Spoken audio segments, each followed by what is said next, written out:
La década de los 60 estuvo marcada por revueltas políticas generadas por las guerrillas de izquierda que buscaban hacerse con el poder. Sin embargo, la llegada a la presidencia de Rafael Caldera a finales de la década permite un nuevo proceso democrático que consigue la pacificación política. Tras la caída de Pérez Jiménez en el 58, la llegada de la democracia a Venezuela, esos primeros años, sobre todo en la década de los 60, se caracterizó por grandes convulsiones políticas, fundamentalmente debido a la presencia de grupos guerrilleros que su interés era instaurar en Venezuela una revolución similar a la de Fidel Castro. Sin embargo, el gobierno de Rafael Caldera, que fue del 69 al 74, inició una política que se llamó la pacificación. Se establecieron contacto con los líderes guerrilleros y ya para el año 69 el Partido Comunista había abandonado la lucha armada y el MIR lo haría en el año 1973. Ambos partidos entonces participaron en las elecciones. Por lo tanto, se puede considerar que políticamente los 70 fue el momento en el que la democracia venezolana se logró consolidar y fundamentalmente actuaron, o la política fue dominada por estos dos grandes partidos, AD y COPEI.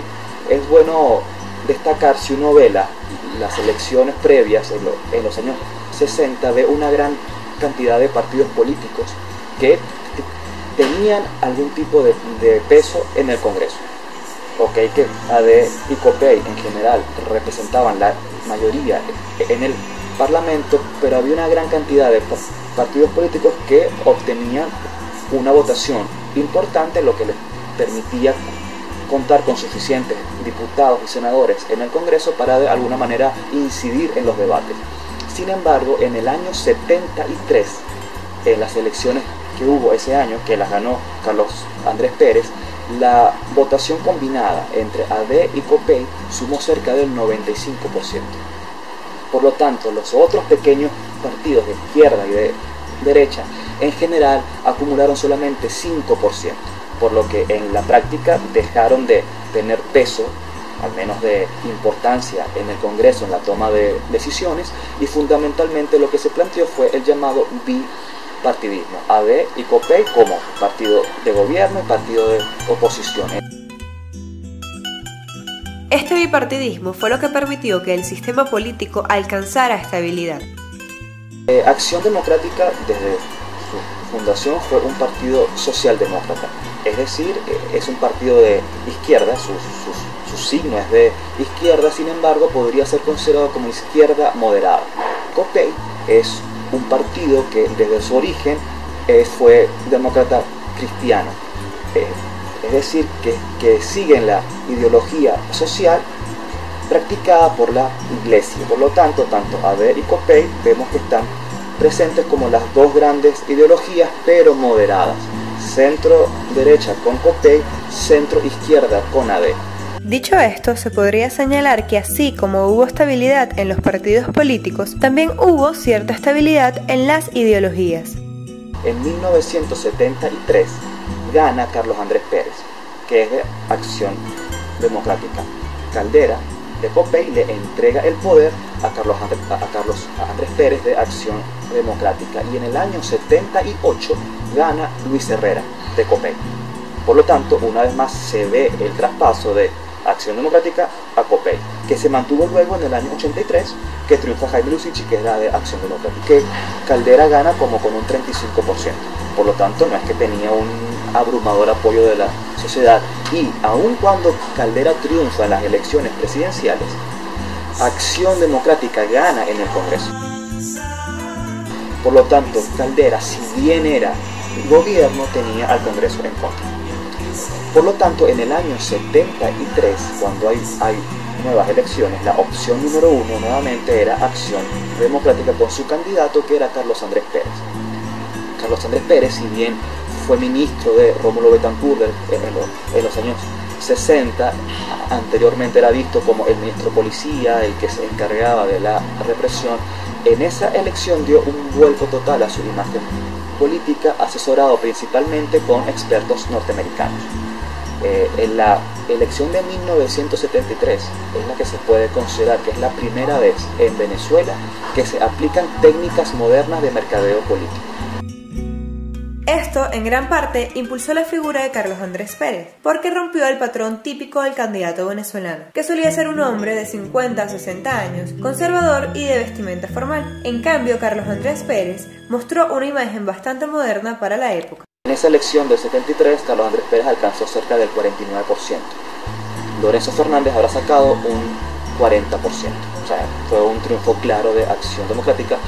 También en sistemas democráticos normales es bastante comprensible que un partido de gobierno pierda las siguientes elecciones por el desgaste típico del poder. Con la llegada de Carlos Andrés Pérez a la presidencia, los vientos del cambio se transformaron en hechos concretos. Se anunció entonces la reforma del Estado y se ejecutó un plan para revertir las concesiones sobre la exportación del petróleo en territorio nacional. Luego, vino la ley de nacionalización de la industria petrolera, por medio de la cual el Estado asumió la comercialización y producción de los hidrocarburos. En 1975 se crea entonces Petróleos de Venezuela Sociedad Anónima. Nadie pensaba lo que sucedería después al recibir Carlos Andrés Pérez 3 veces más ingresos petroleros que Caldera y triplicar el presupuesto. La Venezuela saudita abría sus puertas creyendo entrar a la casa de la felicidad. Marca la época de los 70 es el incremento en el precio del petróleo. Claro, si tú ves los precios hoy, te parecería completamente absurdo, porque en realidad estamos hablando del precio de incluso menos de $20 por barril. El gran boom de los años 70 se da con precios de petróleo de 15 y 17 dólares por barril. Pero bueno, si lo comparabas con los precios previos, estamos hablando de duplicar, triplicar el precio del petróleo y también los ingresos, porque además tenía época de expansión de producción petrolera. Entonces, pero sin duda el gran marcador, el que eventualmente genera los grandes cambios, la dinámica, etcétera, es el ingreso petrolero y por supuesto alrededor de ese boom que genera el incremento en el precio producido, por cierto, de nuevo por la crisis en el Medio Oriente. Lo más importante es que es un año en el que ese crecimiento en el precio petrolero te pervierte desde el punto de vista conceptual, porque tú empiezas a creer que esto es por el resto de la vida. Cuando Carlos Andrés habla en su campaña del 73, dice que hay que manejar la abundancia con criterio de escasez. ¿Qué quiere decir? Que él conceptualmente entendía que había una abundancia y que había que manejarla con mucho cuidado, porque podíamos eventualmente equivocarnos en el futuro. Sin embargo, más allá de ese discurso, en la práctica el gobierno de Carlos Andrés Pérez, un gobierno absolutamente expansivo en términos de gasto público, expansivo en términos de inversión, genera una impresión, una ilusión de crecimiento realmente brutal.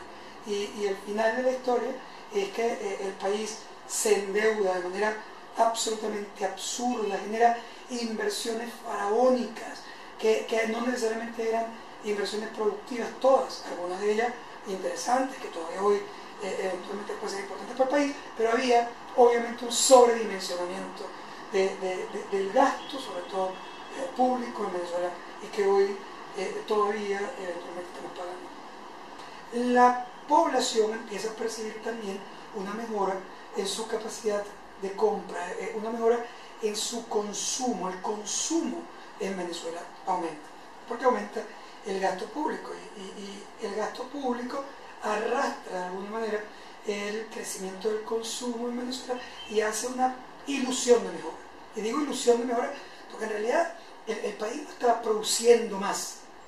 Hay crecimientos en el Producto Interno Bruto, hay crecimientos en la actividad, pero no al ritmo del crecimiento del gasto. El venezolano se sentía mejor, se sentía que estaba digamos, siendo más rico, a pesar de que no hay cambios sustanciales en la estructura social del país, sí hay cambios en el bolsillo de esa población. ¿Qué vino? Vino mucha inversión, o sea, mucha gente que quería aprovechar el momento y entró mucho dinero, pero lamentablemente la mayoría del dinero no era un dinero de inversión dura, de inversión real, de inversión de activos productivos, sino fundamentalmente mucha inversión financiera, muchos capitales golondrina, mucha gente que lo que realmente quería era aprovechar ese momentum de dinero para prestar dinero al gobierno venezolano que se lo estaba gastando de manera inadecuada y cobrar muchos recursos por ello. Entonces, la verdad es que las inversiones eran más financieras que inversiones reales, y las inversiones financieras no generan riqueza necesariamente, ni generan desarrollo, si no están atadas a inversiones reales que generen producción dura en Venezuela.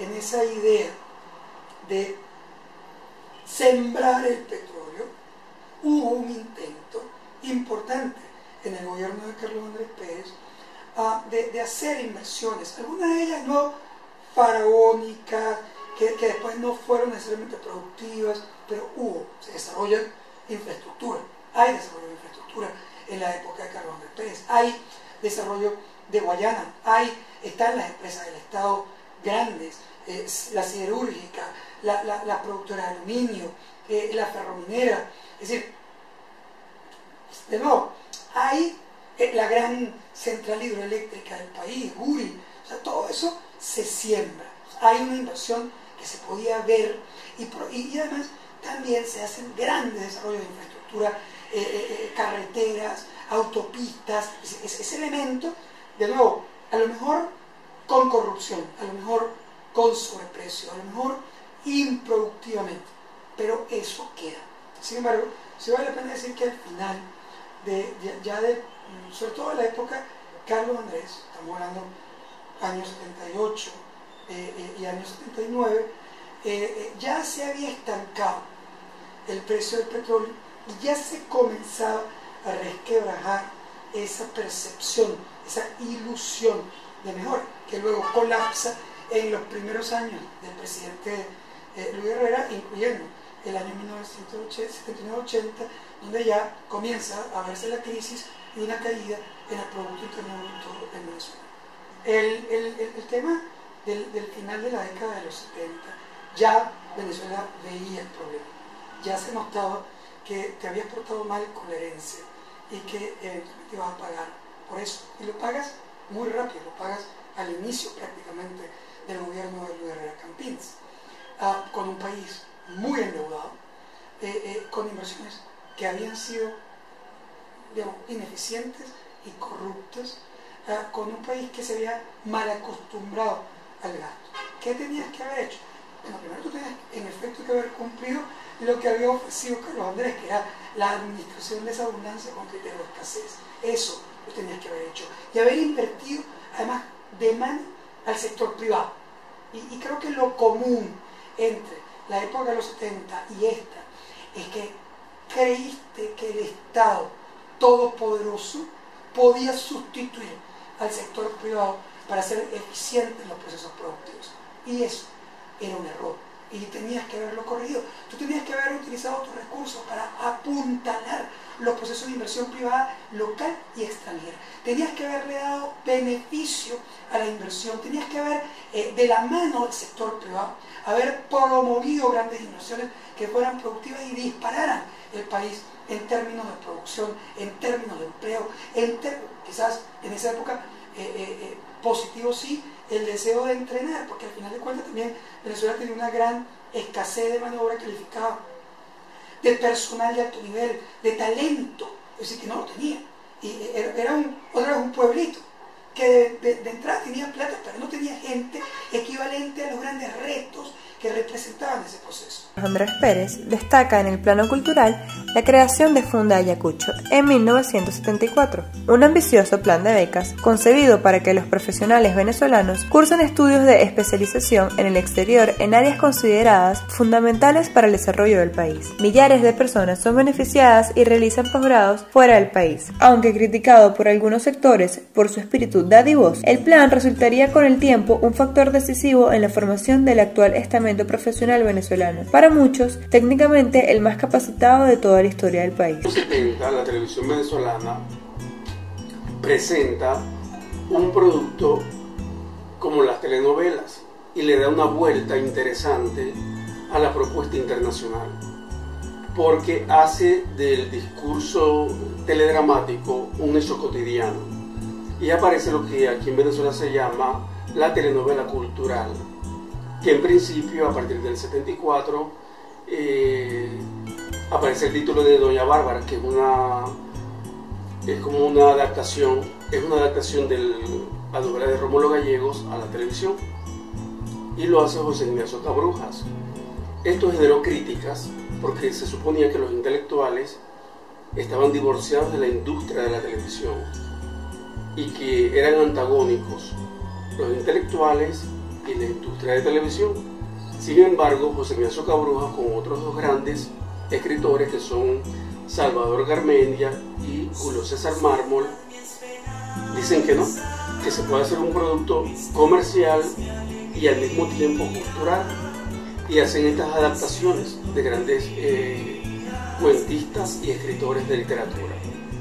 Luego, un poquito más allá de los 70, 76, 77, estos mismos tres escritores, Cabrujas, Mármol y Garmendia, ya no se conforman con adaptar los títulos de la literatura a la televisión, sino que ellos mismos hacen sus contenidos, y aparecen entonces telenovelas como La Señora de Cárdenas, la hija de Juana Crespo, Silvia Rivas divorciada, y esto es un boom en la televisión venezolana, porque ellos agarran los códigos de la televisión y los adaptan a la realidad venezolana, a la realidad sobre todo de la mujer,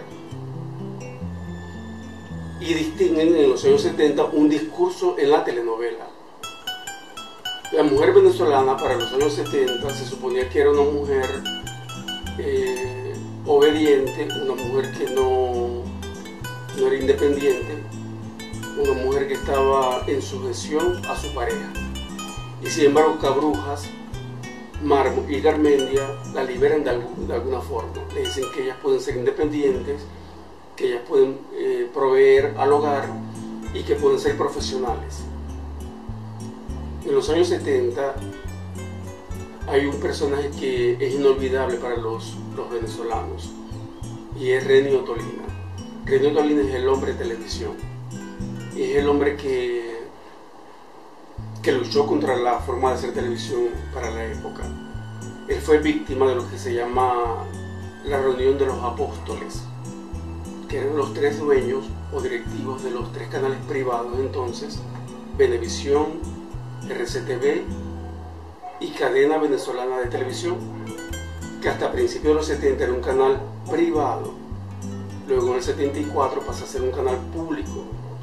Sin embargo, antes del 74, en el año 73 específicamente, estos tres directivos se reúnen y le dicen a Renio Tolina que no puedes continuar siendo un productor independiente, porque las ganancias por la producción independiente de Tolina superaba con creces los ingresos de los canales. Esto un poco para cerrar el paso a Renio Tolina. Y Renio Tolina es activo en televisión hasta el año 73. El mérito de Renio Tolina es haber hecho una televisión digna. Renio Tolina además tiene el mérito de haber hecho el primer programa en color en la televisión, que fue el Churummerú, el Salto Ángel. Aunque no se proyectó en la televisión de colores, porque la televisión de colores en Venezuela es del 80 para arriba. Ya en el 71, que fue cuando él hizo este programa histórico desde el Salto Ángel, él lo hizo con la técnica de color. Recuerda que Renio Tolina era un profesional adelantado técnicamente. Entonces él traía todos los adelantos técnicos y los adaptaba a la televisión venezolana. Cuando sale de la televisión, Renio Tolina incursiona en la política.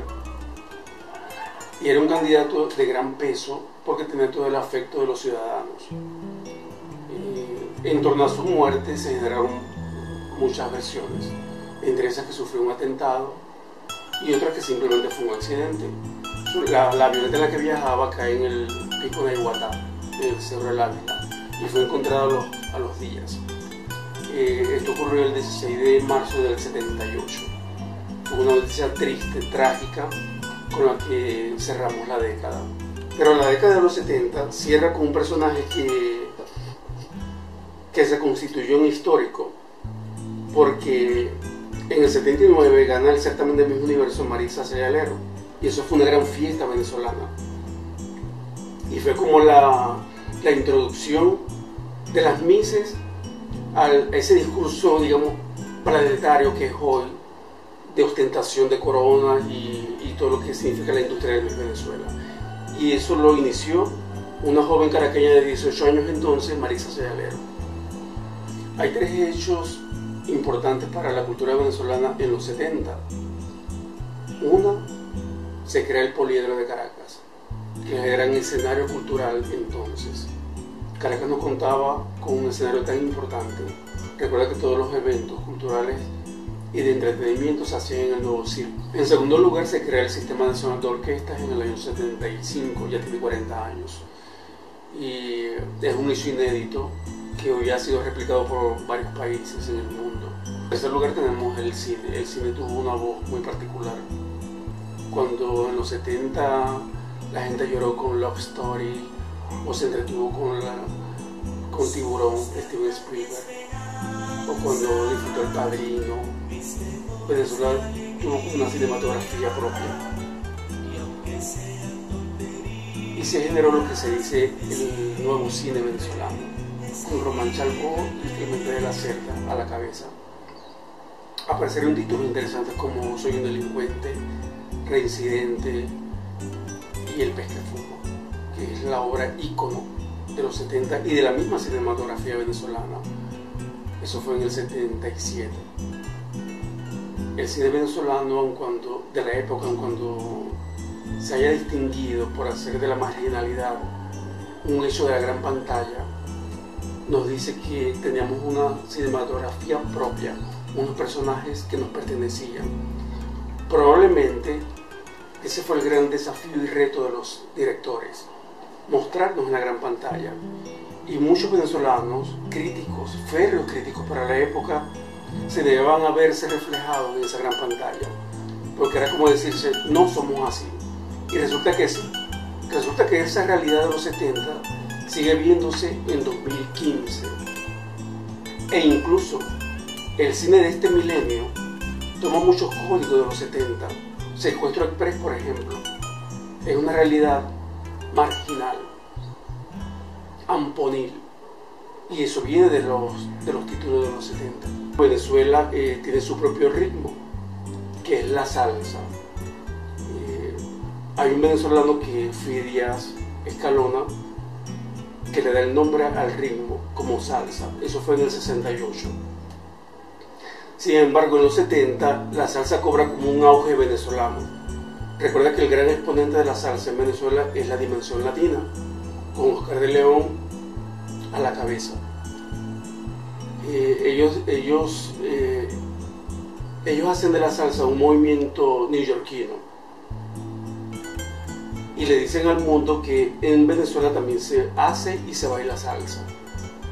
Entonces los venezolanos comenzamos a bailar con Llorarás, con el Frutero y todos los temas que impulsó Oscar de León, el llamado Diablo de la Salsa.